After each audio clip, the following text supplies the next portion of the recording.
Trump and Hamilton's tariff policies, the legacy and evolution of protectionism. Introduction. Hello everyone, and welcome to today's broadcast.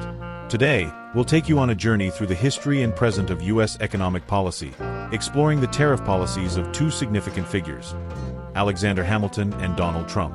Hamilton was the first U.S. Treasury Secretary in the nation's early days, while Trump served as president from 2016 to 2020.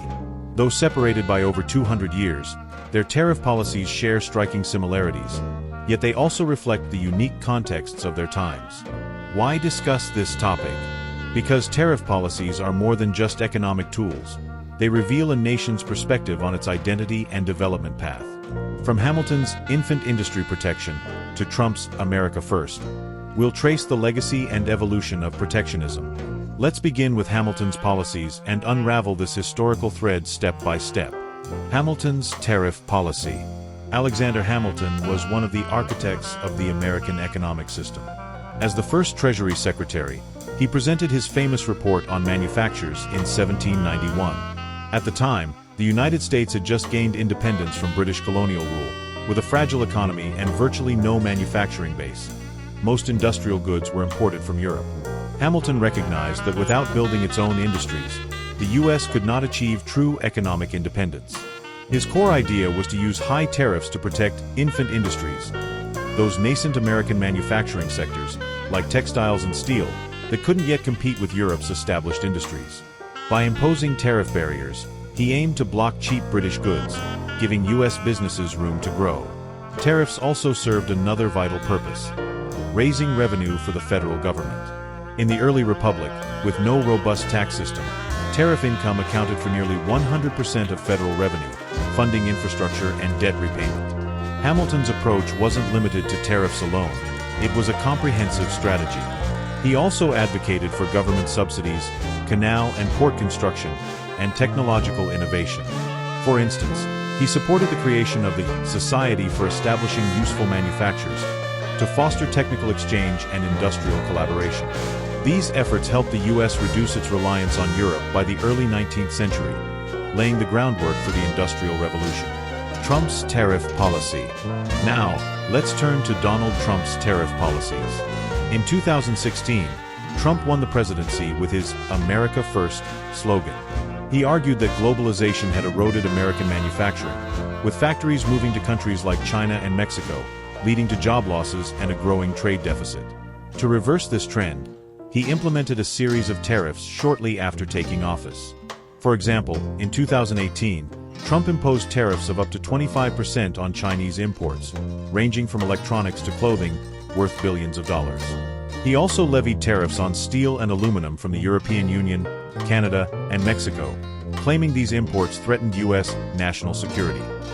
His goal was clear: raise the cost of imports to pressure companies into bringing production back to the U.S., safeguarding domestic manufacturing and jobs. However, Trump's policies sparked significant backlash. China retaliated with tariffs on American goods like soybeans and cars, hurting U.S. farmers and businesses. Global supply chains were disrupted. Unlike Hamilton's systematic approach, Trump's strategy relied heavily on tariffs alone, lacking the broader infrastructure or industrial support Hamilton had championed. Similarities and differences. Let's compare Hamilton and Trump's tariff policies to highlight their similarities and differences. Similarities. Protecting domestic industry. Hamilton used tariffs to shield infant industries, while Trump focused on preserving manufacturing jobs. Both saw external competition as a threat to their nation's economy, necessitating protective barriers. Pursuing economic independence. Hamilton sought to break free from European reliance, while Trump aimed to reduce dependence on global supply chains, particularly from China. Economic nationalism. Both policies reflect strong economic nationalism, prioritizing national interests over free trade. Differences. Historical context.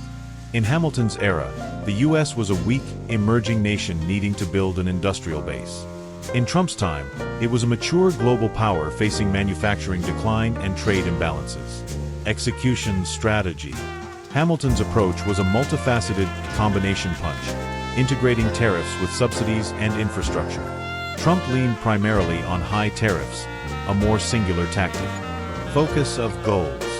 Hamilton aimed for long-term industrialization, laying a foundation for decades of growth. Trump prioritized short-term gains, like boosting jobs and cutting the trade deficit quickly. Deeper connection. Despite their differences, Hamilton and Trump's tariff policies share a deep ideological link. Both are rooted in protectionism and economic nationalism, aiming to strengthen national economies through trade intervention.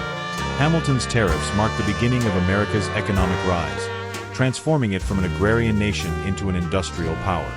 Trump's policies, meanwhile, represent a pushback against globalization, an attempt to revive U.S. manufacturing in the 21st century. Hamilton can be seen as the pioneer of protectionism, with Trump as its modern inheritor. Both believed the state must intervene in the economy at critical moments rather than leaving everything to the market. However, their outcomes differ due to their contexts. Hamilton's policies are historically celebrated as a success, while Trump's remain debated, praised for protecting jobs by some and criticized for disrupting global trade by others. Related controversies. Finally, let's address the controversies surrounding these policies. In Hamilton's time, southern agricultural states opposed his high tariffs, fearing higher prices for imported goods would harm consumers. Yet history vindicated his approach as essential to America's long-term growth. Trump's tariffs have stirred greater debate. Supporters argue they countered unfair trade from countries like China and protected U.S. workers. Critics highlight the downsides. Rising prices for goods like washing machines and cars hit consumers hard, and the trade war cost U.S. businesses billions, with estimates pegging losses at hundreds of billions from 2018 to 2019. It also destabilized the global economy, adding uncertainty. Conclusion. In summary, Trump's tariff policies can be viewed as a modern extension of Hamilton's protectionist vision. Their shared goals of safeguarding domestic industries and pursuing economic independence connect them across centuries, though their contexts and methods yield distinct impacts. This history teaches us that protectionism can be both a cornerstone of national rise and a barrier to global cooperation. How should future economic policies balance these tensions? That's a question worth pondering. Thank you for listening. That's all for today's program. See you next time.